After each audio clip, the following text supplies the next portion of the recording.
Hi everyone, this is Doc Wisdom and today we will talk about Krakatoa and volcanic explosive activity. But before, subscribe to my channel, share, and now enjoy this new video.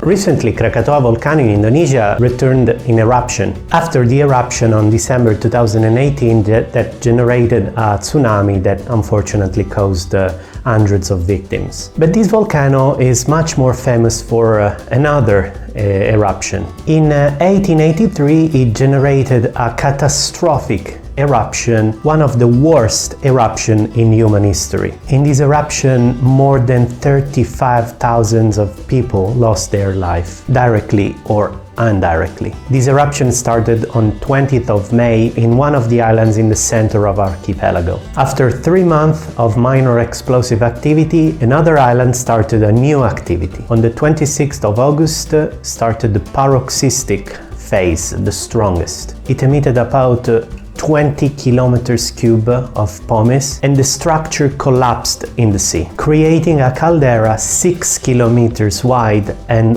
1 deep. This eruption caused tsunamis as well 30 meters high. They destroyed cities and villages. The sound of the explosion was heard in Australia, about 4,800 kilometers away. The shockwave was recorded all over the world. It made 3 rounds of the Earth, one every 36 hours. All tephra went up in the sky, dozens of kilometers. It surrounded all tropical zone in about 2 weeks, lowering the global temperature. Pumice floated all over, creating small islands meters thick. After this activity that basically destroyed the old volcanic structure, no activity for about 44 years. In 1927 a new activity started, creating a new volcanic structure called Anak Krakatoa, that basically means the son of Krakatoa. This tells us something about volcanic explosive activity.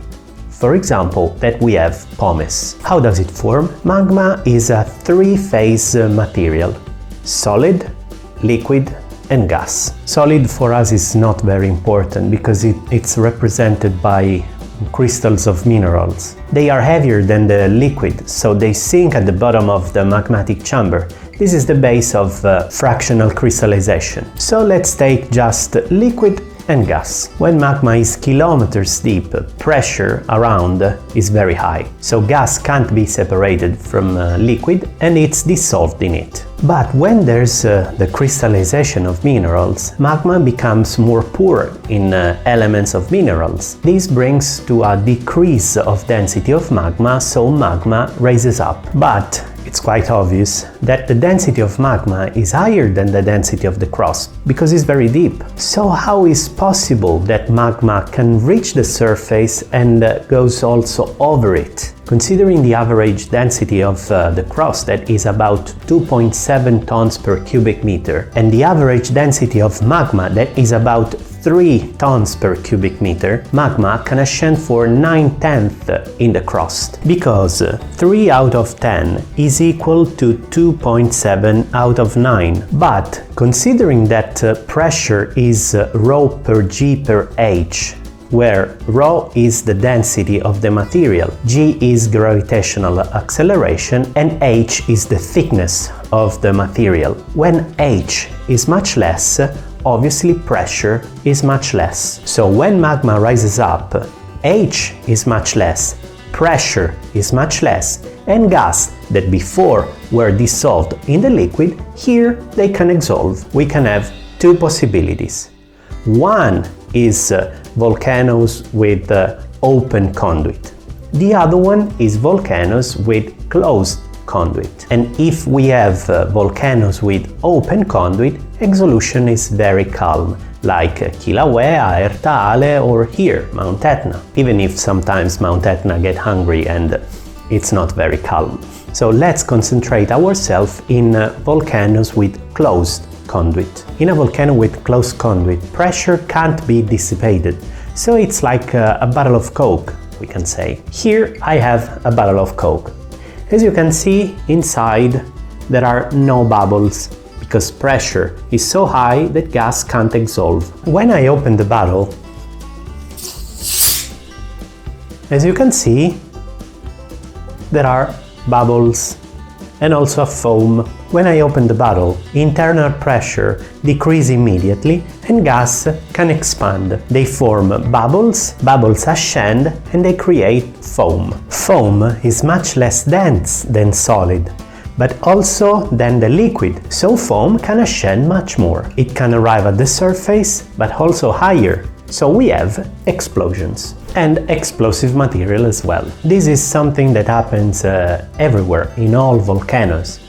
But as I said before, we have two conditions: open conduit, closed conduit. Open conduit, I repeat, is very calm.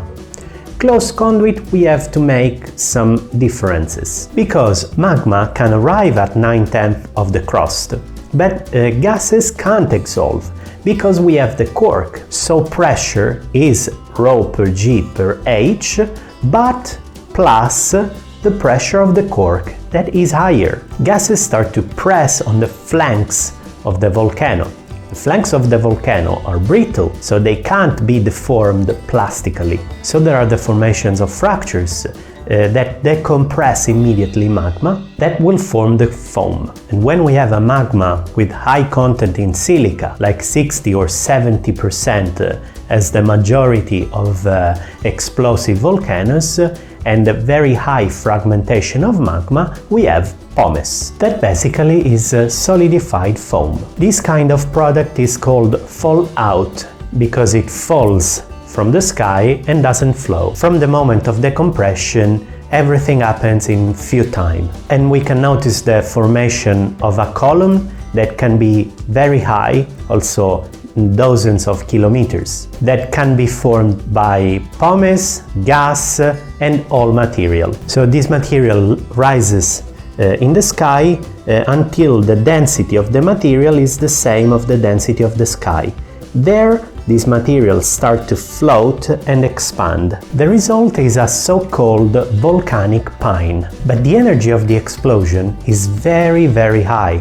It's so high that can destroy all the structure of the volcano. So in this volcanic pine, we have, as I said, pumice and gas, but all material, the material of the volcanic structure. So the density of the volcanic pine starts to raise up, and when the density is too high, this material collapses, bringing gas and hot products that follows the flanks of the volcano, reaching very high speed. This cloud is more like a flow. For this reason, it's called Pyroclastic Flow. In fact, it doesn't cover all the morphology like the product of fallout, but it flows following the morphology. In the deposit of this flow, we can recognize also a horizontal gradation, because smaller products can arrive farther. At the end of the paroxystic phase, so the strongest phase, the most explosive phase,